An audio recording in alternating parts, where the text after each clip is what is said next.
Hey everyone, my name is Laurencio, and in this video I want to talk a little about the first Telltale adventure game ever made. Bone. It was made after this comic strip, and it's, well, interesting. Telltale made itself a name of being an awesome game company, and like anyone, they needed to start somewhere. In this video I'm going to talk about Bone, the first Telltale adventure game. I added adventure to it because the first ever Telltale game was actually Telltale Texas Hold'em. But the games, as we know it, with the nice interactive storytelling, was Bone. Bone was first released on September 15, 2005 and was made after the first volume of Bone, out of Boneville. You saw me holding the comic strip in the beginning of the video. That was just part 1. They initially intended to do 5 episodes of Bone, but in the end, only 2 were released. The second Bone game was The Great Cow Race. And you will think that their success is based on a game that was a hit. Wrong. Bone was not well received by the reviewers. Game Radar said the game was probably too lightweight, too easy and unsophisticated for most adventure games, but don't hold that against it. Pop Matters gave it 4 stars out of 10 and IGN a 5.9 out of 10.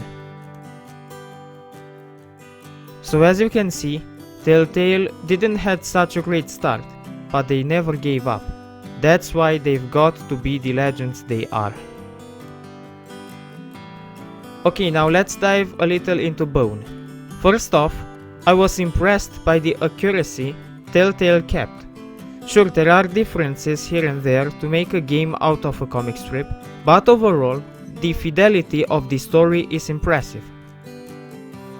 It has the game formula we all love from the Telltale games in an initial phase. You have to point and click for your character to go instead of controlling it. You get chase scenes. You get to choose from multiple dialogues. The character will remember part is missing from this one, as there are no alternative endings or outcomes.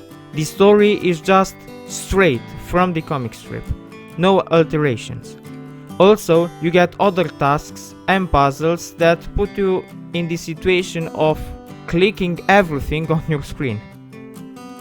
As for level designs, they are faithful to the comic strip.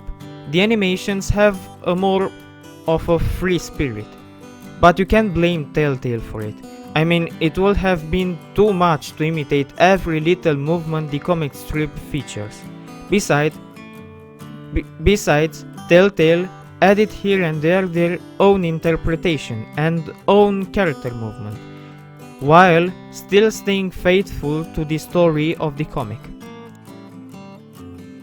The interactive parts are good for a kids game too. You have running sections, a hide and seek point and click game, some puzzles. It's a good game. Not marvelous, but it's still good. Also, the game will take you around 2 hours to finish. And if you know where to do, what to click, and you know the game well, it will take you around 1 hour, maybe 1 hour and a half. Thanks for watching, and if you liked the video, please hit the like button and subscribe, and also follow me on Instagram. I've left a link to my account in the video description.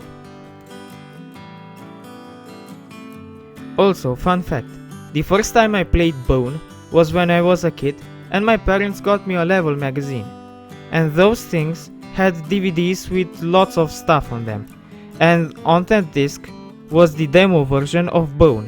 By that time I didn't know any English, so I passed with great difficulty.